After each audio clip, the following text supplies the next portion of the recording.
Welcome back to 23-Minute Reads with me, Mya D.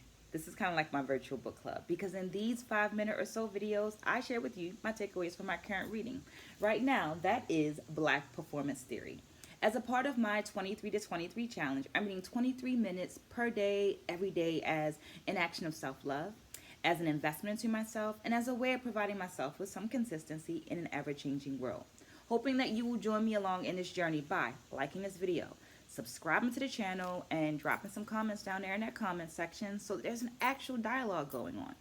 Having in mind that while I have several decades of experience as an educator, as a dancer, and as a curriculum writer, I'm not the know all be all for this book. I'm simply providing a space for dialogue. Well, this week I read pages 87 through 140, and let me get my notes so I can share my 3 takeaways. Takeaway number 1 is folk pornography, and this term is offered to us by scholar Jacqueline Dowd Hall. Here's a quote from the book.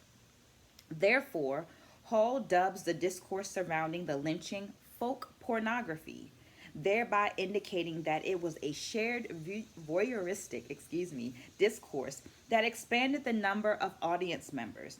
Even those who did not attend it viewed it by consuming the story and taking pleasure in the details. End quote. This quote comes from the Black authored Lynch drama section of the book and speaks to the ritualized order slash script surrounding the lynching and how it was theatrical, from the advertisements to the postcards to the fact that you could purchase a ticket to a murder, and that the gory details were then written and disseminated via newspapers. I find myself questioning if this type of pornography is what laid the groundwork for the proliferation of gangster rap, a lust for hearing about murder. The Black authored Lynch dramas offer a shift in focus from the body of the lynching to that person, that lifestyle, their character, their family, the impact of that living person, and a reminder that mourning is the only appropriate course to healing and moving forward, because long after the body has deteriorated, their spirit and their memories still exist. Takeaway number 2 is consumption.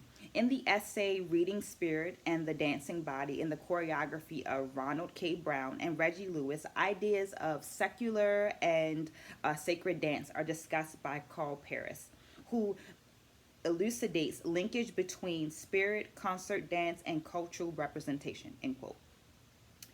It is a well accepted theory that dance as we know it right now is an extension, originated from an extension of religious and spiritual practice, and that in some African and African diasporic communities, there's no clear line between secular and sacred dance, because there's no clear line between the spiritual world and that of the tangible world.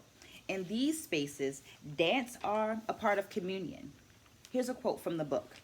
Tommy DeFrance cautions concert dance is a public space, a white modernist, European space of production and consumption, end quote. Here's another quote. Concert dance is never vernacular, also from Tommy DeFrance. Concert dance as consumption makes it more of a one-way experience than that of the communal experience that you have when you are a part of spiritual dance, religious dance, vernacular dance forms. I am left to question, how does the Black body navigate this consumption versus communion? And if this consumption versus communion function negatively impacts the value of dance. Takeaway number 3 is Flying Africans. Here's a quote from the book. Flying Africans and their reincarnation in rap music depicts difficult choices made under physically and psychologically trying circumstances, end quote. This reminds me of how societal and political events inspire changes in art and the way that art is performed. In the world of ballet, we know that the Romantic era is the direct result of devastation and a shifting of politics, the political landscape in France, and how it changed what happened on stage, how performances were happening, they became a space of escapism. We also see that the sacred circle of the breakdance cipher in hip hop culture is providing that same type of escapism.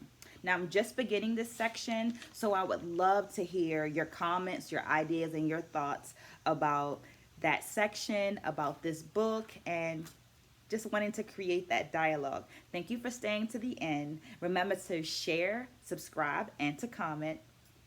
Stay blessed, spread a good word, and I'll see you next week.